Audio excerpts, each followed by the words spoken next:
Hi, welcome to today's 2 minute tasting. A bit different today.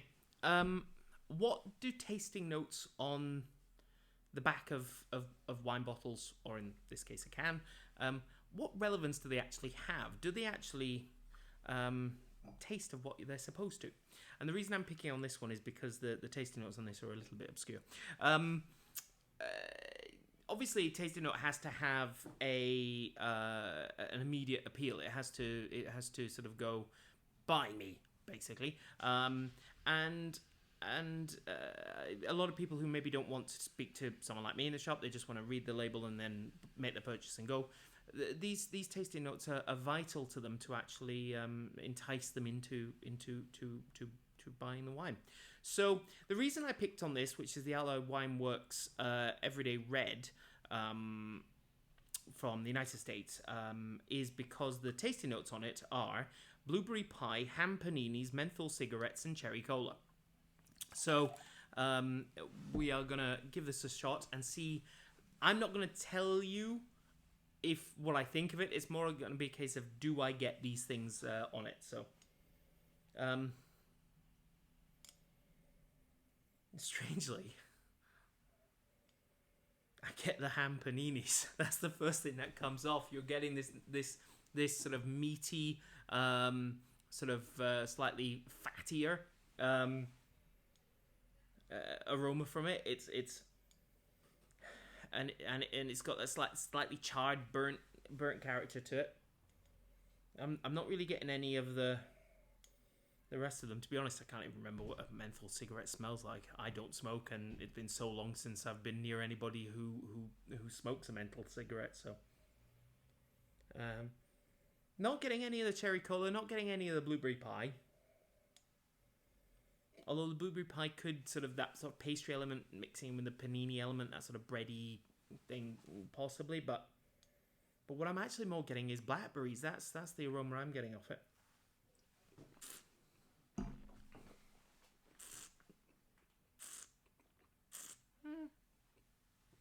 There's certainly tobacco there, but I wouldn't necessarily say it's menthol tobacco. But the cherry coke is there. There's none of that ham panini on the palate, but there is very much cherry coke there. Yeah, the cherry coke is certainly there. Again, no blueberry pie, but that again might just be me. And it has this sort of serious earthiness to it. There's structure to this wine. There's not obviously being in a can. It's not it's quite sort of linear in its delivery of fruit. It's not got that oxidization that you would get from a wine that's been in a cork, in a bottle with a cork. I kind of get where they're going with this tasting note, but I'm just not getting that blueberry pie at all. With regards to what the wine tastes like, it's brilliant. It's lovely. It's fruity. There is structure to it. It's poured all over my hand.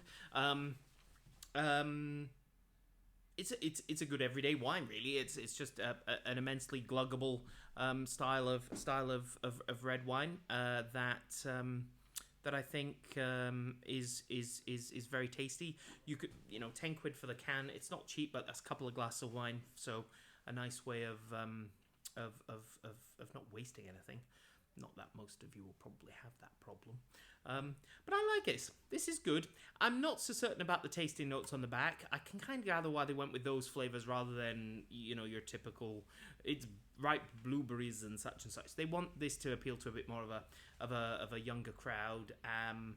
But yeah. With regards to the tasting note on the back, I don't really get it all that much. But the ham paninis on the nose, definitely. I'm going to enjoy this. Have a lovely day. Toodaloo.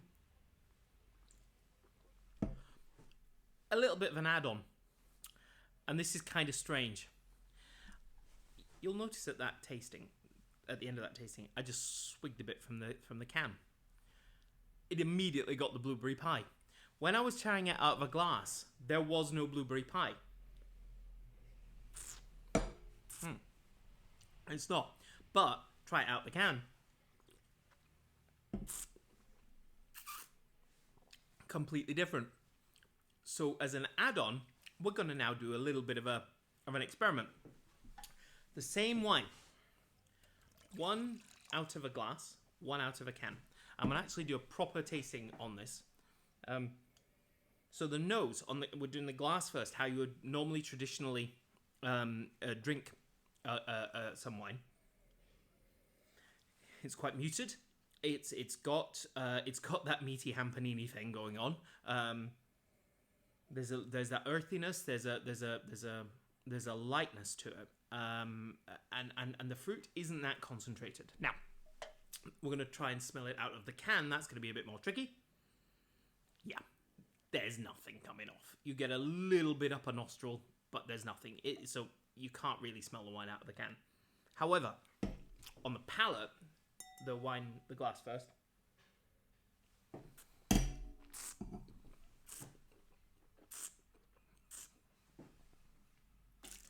So initially, think about how your mouth is opened up.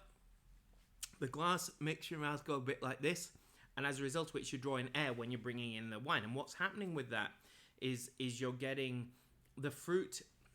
The air is mixing with the fruit of the wine, and it's actually getting a bit more. It's getting a bit more gentle. It's subtle.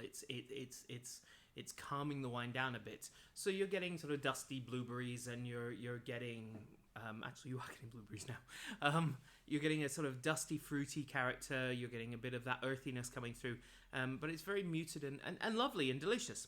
When you try it with the can, because your mouth automatically sort of purses your lips a little because you've just got that little hole to drink out of, and you obviously don't want the wine going down the side of your mouth and dribbling and getting your shirt all messy. What happens is you sort of restricting the air that's getting into your mouth, and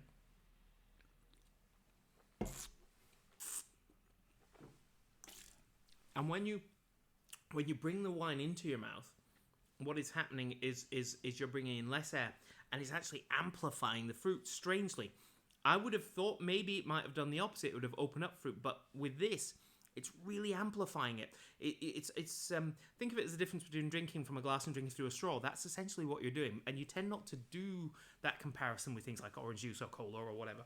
But with wine, that pursing of your lips actually is intensifying the wine, and what you're getting is big, bold blueberries. I mean, it's sort of almost like it's almost jammy blueberries. There's a licoricey element, a sweet licorice element that's really coming through, which is not there really when you're drinking it through the glass. And it's just that sweetness. It's much more intense, much more concentrated, and much sweeter. I enjoy doing things like this. This is fun for me. This is my sort of. I like playing around with wine and doing silly things with it. I'd hope to do one thing, which is assess the tasting notes on the back of the bottle. We're probably about 7 minutes into this video. You're probably bored of the sound of my voice already. But what we've actually discovered: if you're buying wine in a can, drink it from a can. Toodaloo. See you again. Bye.